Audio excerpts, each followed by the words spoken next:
예, 오늘 오후 특검이 최종 수사 결과를 발표합니다. 이렇게 해서 최순실 국정농단 사태에 대한 수사는 사실상 상당히 마무리가 됐다.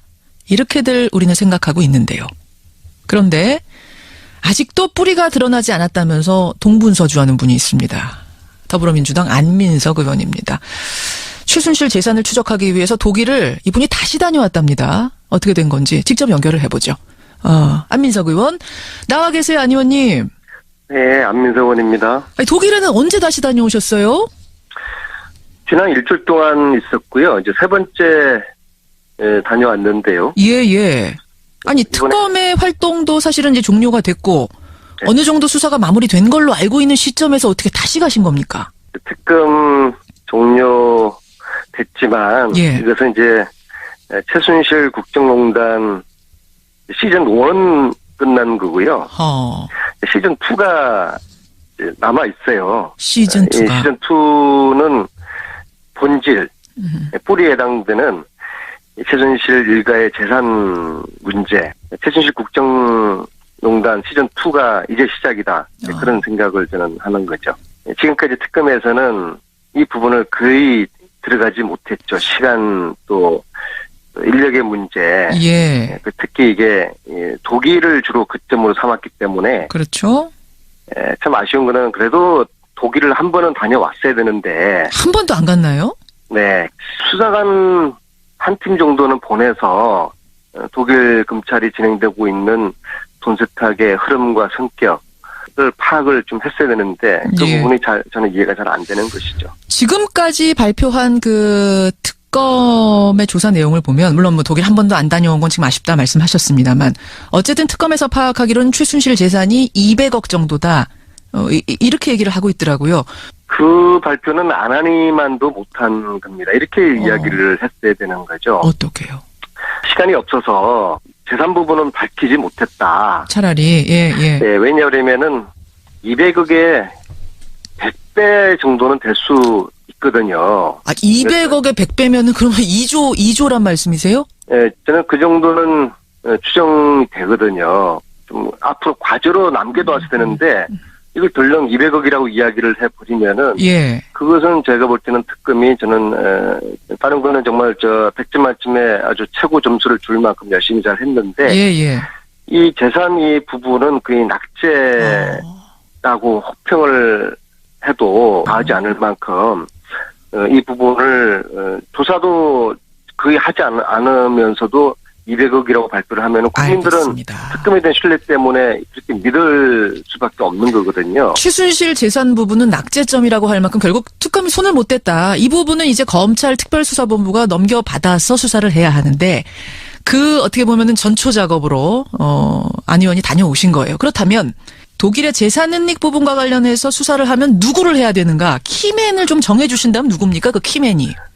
저는 이제 두 사람의 이제 최순실 독일 그 은닉 재산 돈 세탁 관련 과정에서 두 사람의 키맨이 있다고 보는데요. 두 사람? 네. 그 중에 첫 번째 사람이 이제 양혜경이라는 사람입니다. 양혜경이 누구죠?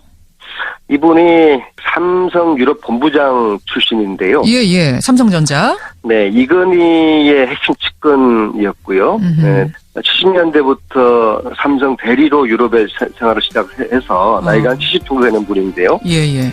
대부라고 보시면 됩니다. 한독 경제 관련해서요. 한국 독일 사이의 경제에 있어서는 네, 대부. 네, 그리고 실제로 한독 경제인 지금 회장을 하고 있고요. 예. 미얀마 그 유재경 대사를 프랑크푸르트 하나은행 본부장을 했던 이상화가 추천을 최순실에게 했던 걸로 알려져 있는데요. 저는 사실 그렇게 보지 않습니다. 이상화의 배후에 바로 양혜경 씨가 있다고 저는 보는 거예요. 그럼 양혜경, 이상화, 유재경 이 사람들은 다 어떻게 연결이 되는 거예요? 같은 이제 고대 인맥이고. 고대 인맥으로. 네, 고대 인맥이고 또 양혜경 씨는 또 고대 인맥 라인 중에서 또 최고 선배. 네, 말 한마디면 다 이제 움직이는. 그래서 제가 이분을 지난번에도 만나기 위해서 집 앞까지 갔고 또 여기저기 사람들 통해서 만나자고 했고. 예. 근데 전혀 답이 없었고요. 그래서 제가 집에까지 갔어요. 예. 집에까지 갔는데 카턴이 다 올려져 있고 피신을 했다는 그런 좀 느낌을 받았고요. 힘든 자, 피하는 자가 범인이다. 저는 이제 그렇게 생각을 하는 거죠. 또 다른 한 분으로 사시성을 가진 한 분이 있는데요. 이분에 대해서도 저는 양혜경의 버금가는 독일 최순실 돈 세탁의 키맨이라고 보는데요. 이분은 지금 서울에 계시거든요. 이분을 제가 오늘 내일 중으로 한번 만나보려고 합니다. 알겠습니다. 자, 양혜경 씨를 중심에 놓고 쭉 지금 그림을 그려보고 있는데, 근데 오늘 2시에 박영수 특검이 발표를 할 겁니다만, 최순실 씨 공소장, 미리 언론들이 입수한 공소장을 보면 말이죠. 하나은행의 유럽 본부장인 이상화 본부장이 주요하게 적혀 있습니다. 뭐냐면, 이상화 씨를 본부장 자리에 앉히려고 최순실이 박근혜 대통령한테 민원을 넣었고, 박근혜 대통령이 안종범 수석한테 지시를 합니다.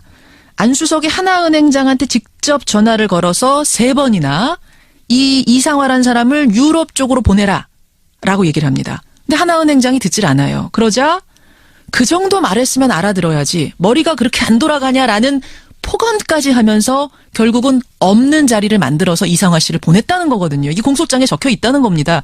이 부분 좀 확인해 보셨어요? 이상화란 사람 도대체? 네네네. 그분이 바로 직전에 프랑크푸르트 하나은행 지점장을 했는데요.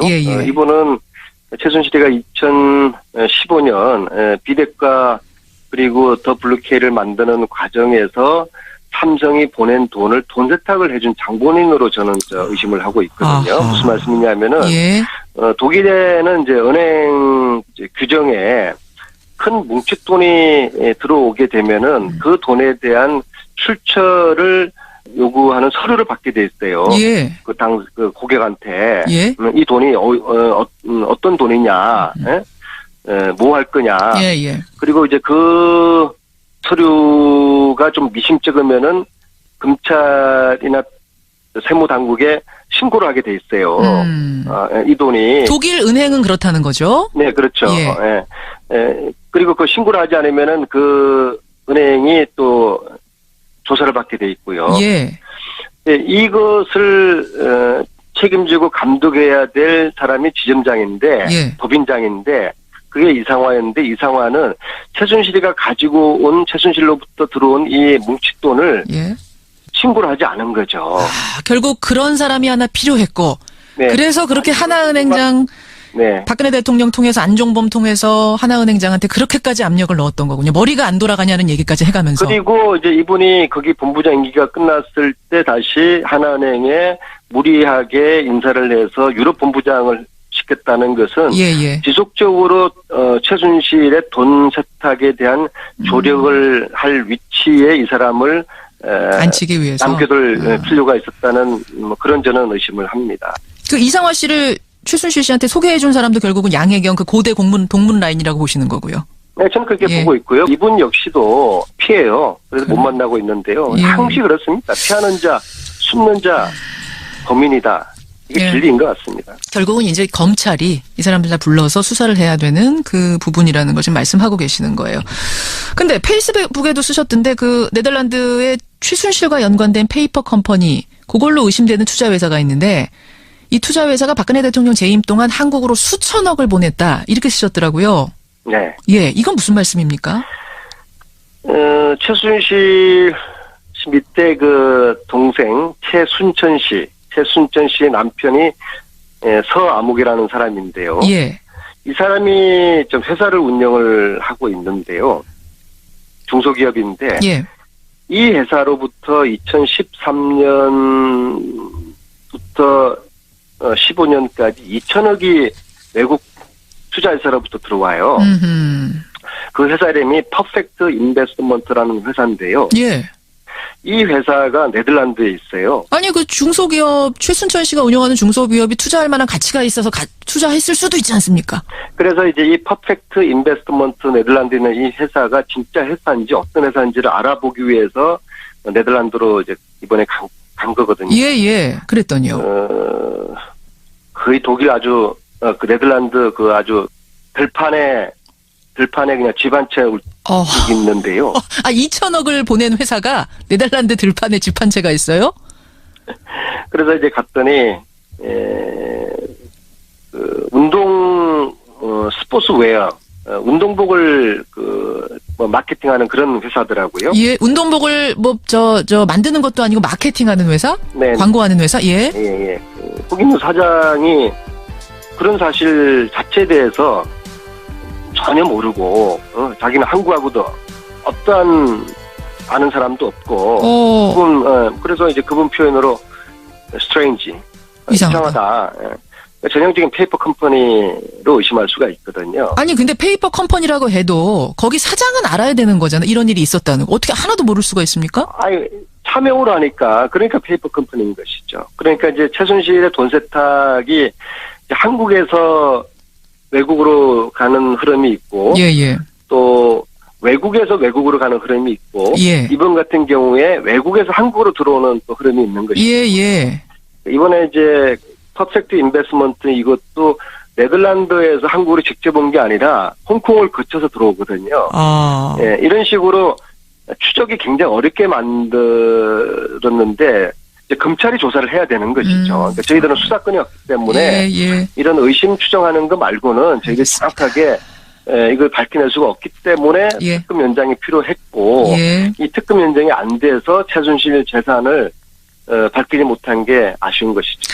2조 말씀하셨어요. 그리고 지금 뭐 안민석 의원이 더듬더듬 찾아다니신 걸로는 사실은 불충분하다 이 말씀. 결국 검찰이 해야 하는데 검찰이 제대로 수사하려면 이거 어떻게 해야 합니까? 돈 세탁 부분은. 이거 상당히 방대해서 말이죠. 이것은 최순실 재산 조사하고 몰수하는 특별법을 만들어야 합니다. 특별법.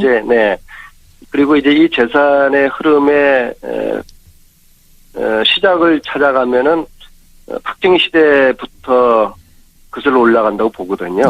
그러면은 재산이 도대체 얼마나 되는지를 정확하게 밝혀내야 되지 않겠습니까? 그렇죠. 그러기 위해서 이제 특별법이 필요하고요. 그리고 이 파악된 재산 중에서 부정한 재산이 있으면은 몰수를 해야 될 거 아닙니까? 그렇죠. 그래서 조사한 재산을 몰수할 수 있는 특별법이 필요한 것이고, 제가 볼 때 이 특별법은 결국에는 다음 대통령의 의지에 달려 있다 이렇게 봅니다. 사실상 이제 명예고 뭐고 최순실 씨 일가는 다 잃은 상태이기 때문에 종국에는 재산에 집착할 것이다. 재산을 지키는 것에 집착하지 않겠는가 이런 얘기들이 나오고 있는 마당입니다. 따라서 재산에 대한 수사, 부정축제한 돈을 확실하게 뿌리 뽑아서 몰수해야 된다. 특별법이 필요하다. 그 말씀하시는 거예요. 안민석 의원님 오늘 여기까지 말씀 듣겠습니다. 고맙습니다. 안녕하세요. 네. 예, 더불어민주당 최순실 게이트 진상조사위원장이죠. 독일을 다시 다녀온 안민석 의원이었습니다.